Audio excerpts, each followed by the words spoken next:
How do you classify a pattern consisting of a loop and plain arch? So, pattern siya, isang pattern, at saka may nag-appear na loop at saka plain arch.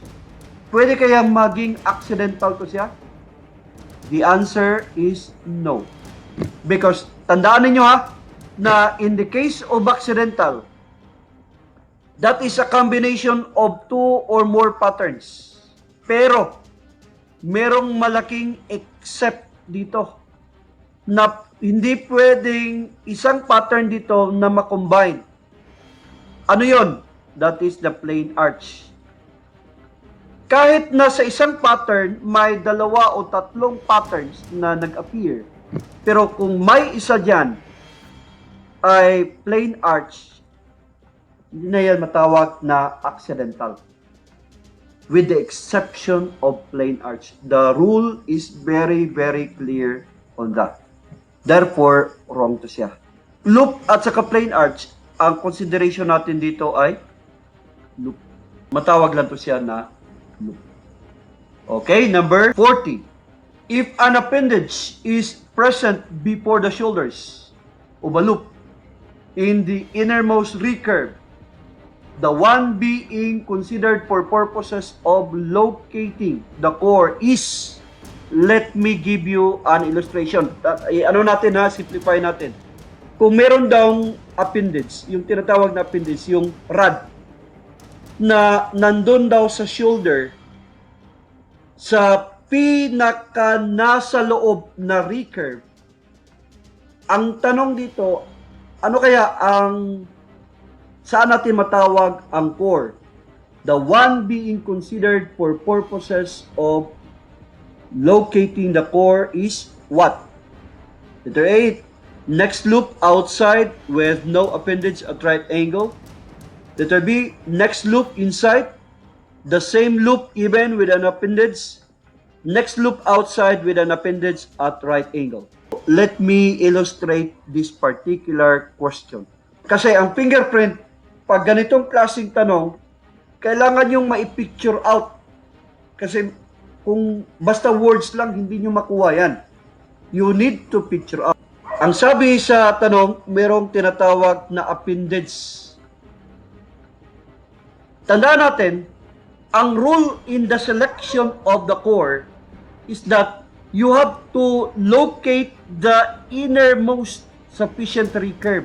If this is what we call as a looping formation, kung maghanap ka ng core, ang pinaka-reference ng looping formation ay ang pinaka nasa loob.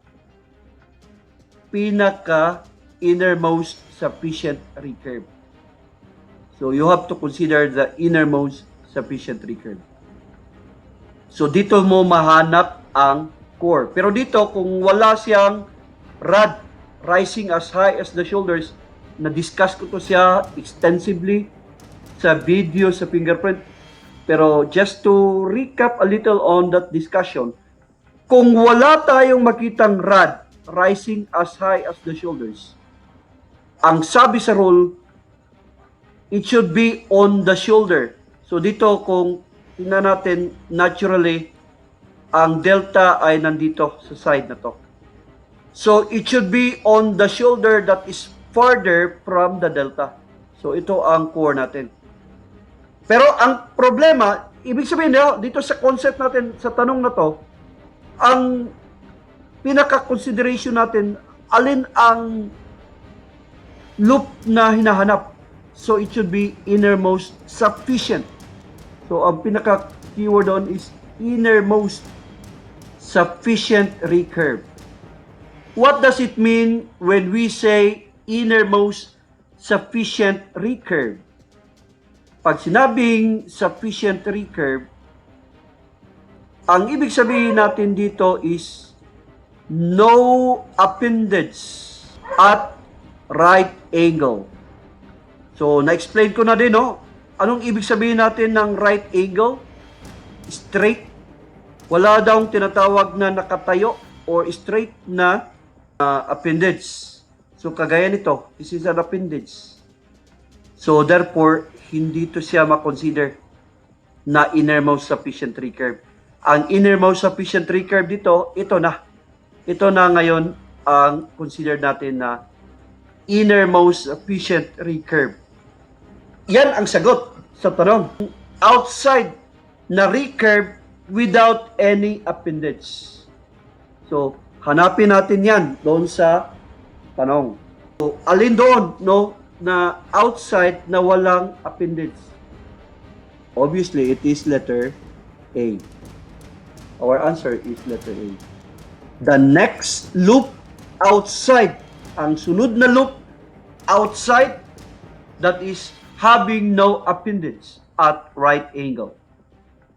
Okay, let us now go to number 41. If the ridge trace passes inside of, that is above, the right delta, and 3 or more ridges intervene between the tracing ridge and the delta, the tracing is designated as an.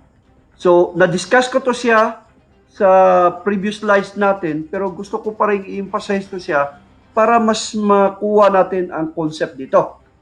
Number 1, situation. Second, situation.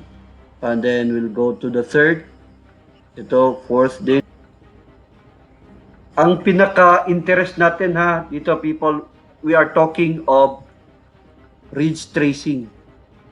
Do not consider ridge tracing if you are talking of loop formation. Hindi pwede yan. Trace natin.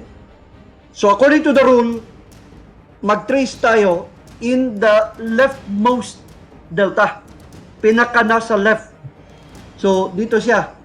Try tayo dito. So, kung ang delta ay bifurcation, you have to trace on the lower fork of the bifurcation. And then, stop when it is already opposite the right delta.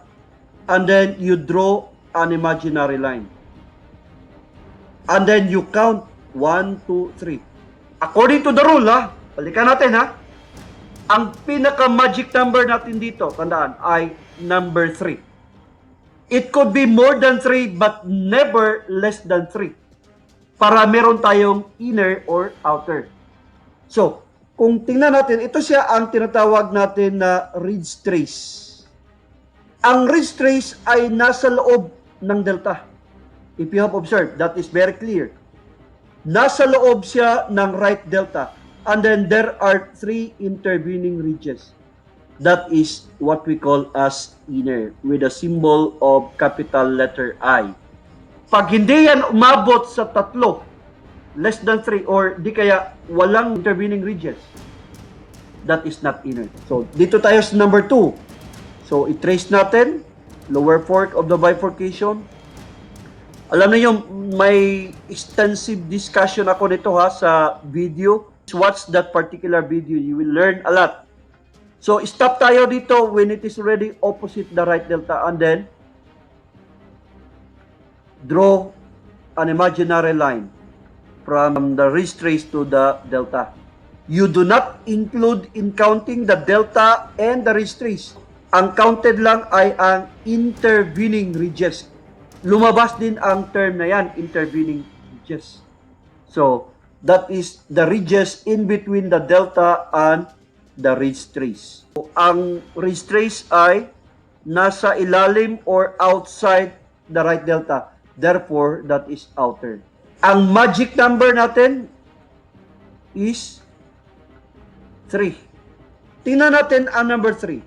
So, ganun lang din siya, no? Nasa loob ang ridge trace ng right delta. Kaso lang, ang problema dito, hindi umabot sa 3. So, hindi mo matawag na inner ito siya. Dito din, pababa, outside the right delta, pero ang intervening ridges hindi umabot sa 3, 2 lang.